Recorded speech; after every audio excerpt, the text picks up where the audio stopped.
What I'm about to tell you today constitutes an act of utmost treachery and cunning by those who, not long ago, were conquering the galaxy in the name of the Emperor, and have now initiated the gravest betrayal. Istvaan III will become the foothold for Horus's decisive actions and the rest of the heretics. But first, it's worth talking about its conquest. Istvaan III is located in the Ultima Segmentum, far from Terra and the Central Systems. This world was inhabited by a technologically advanced society, settled here during the times of colonization and the dark age of technology. The inhabitants of Istvaan survived the age of strife with hardly any damage. After reconnaissance conducted by the Imperium, it was clear that a planet with such a large population and level of development simply had to be reclaimed. Unfortunately, diplomatic missions failed. The inhabitants of Istvaan were too independent and self-sufficient. Moreover, they practiced a local religion which contradicted the imperial truths. Therefore, to resolve the escalating conflict, it was decided to send the Raven Guard Legion, led by their Primarch Corvus Corax. The planet surrendered in one night. Raven Guard squads surgically decapitated the government and the protests died down. The Astartes reports contained nothing out of the ordinary, except for mentions of numerous cults among the protesters. Be that as it may, Istvaan III rejoined the rest of humanity. The destroyed palace was rebuilt according to imperial canyons. Networks of bunkers and tunnels for the imperial garrison were organized, and the planetary defense system was completely overhauled, with a spaceport being reconstructed. As the managing planetary governor, Vardus Praal was appointed, a former major of the imperial army and a politician from the Ultima Segmentum. Believing that all necessary preparations had been made, the crusade moved on, leaving the planet, remote from other inhabited worlds, to develop independently. This marked the beginning of the end. Over time, communication with Istvaan became increasingly difficult. Messages from astropaths had to be relayed through third and fourth parties due to the vast distance. Messages came less and less frequently, and warp storms surrounding the planet further limited Istvaan's communication with the rest of the Imperium. From the rare messages, it was understood that riots were erupting on the planet, led by a cult known as the Warsingers. 6 years after the conquest of Istvaan, a cruiser of the Death Guard detected a weak astropathic signal. It revealed a bloody massacre across the planet. Vardus Praal betrayed the trust of the Imperium and descended into heresy, leading the cult of the Warsingers. Ignoring such horrific news from a planet with tens of millions of people was impossible, and the honor to return Istvaan to the Imperium once again fell to Horus. He swore to make Istvaan a blood-soaked example of what would happen to traitors of the Emperor's light. Few knew that Horus first saw in this situation an opportunity to strike a treacherous blow to the Imperium's back. For the assault on the planet, Horus called those who had already embraced his dark side. The call was answered by the Death Guard, the World Eaters, and the Emperor's children, as well as parts of Horus's own legion. The Death Guard and the World Eaters were personally led by their Primarchs. At the same time, the War Master ordered the legions of the Dark Angels, the Ultramarines, and the Blood Angels to journey to the most remote parts of the galaxy, thus drawing away the forces of the mightiest loyal legions farther from himself. The other legions were occupied in their military operations, and on Prospero, brother went against brother. In the shortest terms, the commanders of the gathered legions devised an attack plan. It is important to note that Fulgrim did not make it to Istvaan, so the position of the commander of the Emperor's children was taken by Lord Commander Eidolon, one of the Primarch's closest jump troops of the 3rd Legion. According to the devised plan, the Death Guard lands near the capital of Istvaan, supported by a large number of heavy machinery as well as forces of the Imperial Army and Titans accompanying the Astartes legions. At the same time, the Emperor's children deploy to the main palace and storm it, covered by the World Eaters, who must hold back the streams of cultists approaching the palace. The sons of Horus will storm the temple areas, which were rebuilt and heavily fortified by the heretics. The sky over Istvaan opened up, releasing hundreds of drop pods from the clouds. A steel rain covered the city, heralding its imminent doom. However, the War Master and the other commanders could not anticipate that the cultists could put up a worthy resistance. The attack proceeded slower and harder than initially planned. due to the heretics having a large number of psycho-witches. These sorcerers possessed unnatural loud voices. Their screams drove mad and even shattered the armour and bones of the Astartes. Ordinary cultists were driven into such a frenzied rage that they, with bare hands, ran in entire crowds into the fire of the Space Marines, blocking the street passages with their own bodies. But the legions of Astartes knew no fear and staunchly held back the onslaught of mad fanatics. At this time, the Emperor's children perfectly conducted the landing in the palace, bypassing all air defence systems.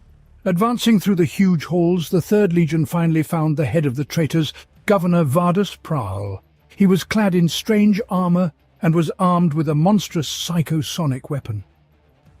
Nevertheless, he was still defeated by the best swordsman of the Emperor's children, Lucius.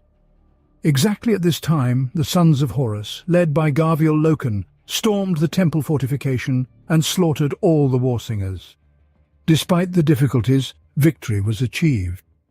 The Astartes rejoiced that they managed in just a few hours to repel such a serious counterattack from such a formidable opponent. None of them knew yet that the joy was premature. Immediately after the victory, communication with the fleet was lost, and the Titans retreated beyond the city limits. From orbit, bombs began to fall, containing one of the most terrifying weapons of the Imperium. It was a virus, the Life Eater, which in just a few hours turned all organic matter on the planet into rotting sludge. The entire planet, including forests, oceans, and of course the population, was annihilated. Then, from aboard the Vengeful Spirit, Horus's flagship, a single shot was fired.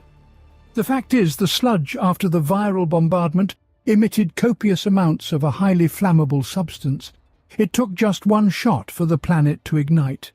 In an instant, in front of Horus's fleet, a new sun seemed to light up, and just as quickly it extinguished, leaving only a lifeless rock where a populated planet had been a few hours before. The evaporated, rotting oceans turned into storm clouds. Gale-force winds of vast sandstorms spread the ashes and still smouldering embers of the dead world. Horus delivered his strike. He threw down the gauntlet to the Emperor, sacrificing an entire world along with whole companies of the Death Angels, the Emperor of mankind. But Horus did not know that even before the bombs fell, the Astartes on the surface of Istvaan had already been warned of the warrior's betrayal. Before the bombs were dropped, among those who remained in orbit, there were many who disagreed with such a terrible decision. Nathaniel Garrow was among the leaders. He gathered those who were still loyal to the Emperor, and together they seized the frigate Eisenstein.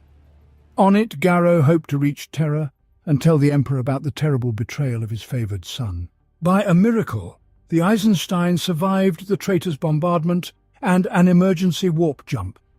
At that moment, one of the captains of the Emperor's children, named Saul Tarvitz, could not bear what Horus had planned. He hijacked the transport ship Thunderhawk and flew to the ground forces. Just minutes before the bombs fell, Tarvitz managed to inform the ground forces about the impending exterminators of the planet. And along with them, Tarvitz took shelter in numerous bunkers and fortifications which withstood both the virus bombing and the scorching of the entire surface. As soon as the firestorm died down, Horus sent scouts to the planet's surface.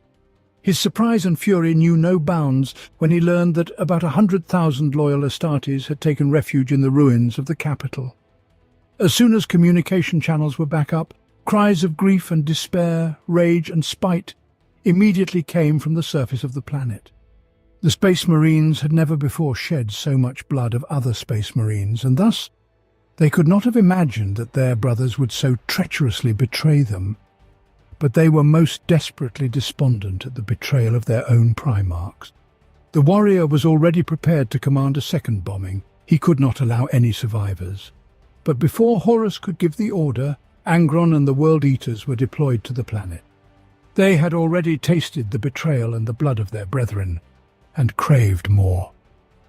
Angron met his loyal sons on one of the charred squares of the capital.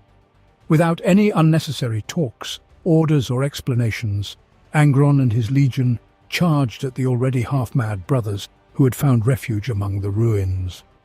Such primal fury was unprecedented in the galaxy. Both sides were no longer Astartes. They were wild berserkers, yearning only for the blood of their enemies. Angron's forces, though with losses, boldly outlasted their foes, and the World Eaters surged through the city streets, searching for new victims. Their legion became uncontrollable due to the raging fury within them, which forced Horus to support Angron's assault. Soon after, the traitor forces landed on Istvaan. Horus harboured the hope to finish the offensive as quickly as possible and proceed to the next stage of his plan. However, the traitors' advancement was prolonged over several months. Cunning ambushes, strategically fortified positions, and a vast number of bunkers and redoubts in the possession of the Emperor's loyal forces allowed them to hold back the enemy for a very long time, making them pay dearly for each life taken. Ceaseless storms and tempests prevented the traitors from freely dispatching reinforcements and supplies to the needed areas. However, after several months of guerrilla warfare, the storms abated. Horus dispatched all forces for the assault, including the Titans. Eidolon, from the Emperor's children, tried all this time to storm the main palace, defended by his legion brother, Saul Tarvitz. Throughout this time, Eidolon failed to break their defense. Not a single siege weapon could breach the sturdiest palace walls.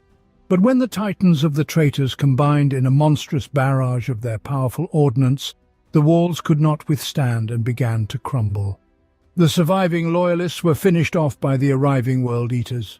A genuine hunt for the small guerrilla units began throughout the city, but the main loyalist forces were in the Temple Zone under the command of Loken. He and his followers from the Sons of Horus wiped away the paint and insignia from their armor, renouncing the name of the Legion and returning to the Lunar Wolves. They held back the enemies as best as they could, but the traitor forces started to tighten them in a dense circle. Ezekiel Abaddon, the foremost among the Sons of Horus, personally undertook the storming of the Choral City, the main temple. With both fury and regret, he sought out his brothers and killed them. However, despite heavy fire from all sides and Abaddon's pursuit, about 100 Space Marines managed to break through and escape the city boundaries. The resistance had become futile. The loyal forces lost. Yet, for every loyal Space Marine that fell, there were 2 to 3 traitorous Astartes. Around this time, Fulgrim finally arrived with unwelcome news for Horus. Horus, of course, wished to track every escaping loyalist, but there was no time left. He commanded a retreat, bombarding the capital with conventional bombs one last time, leveling it to the ground. Though it came with difficulty, it was a victory for the forces of the traitors. The resolution of the situation on Prospero and the chaos sown by the word-bearers on Kalth will only bolster Horus's successes. The galaxy will burn, and Horus has just struck the first sparks.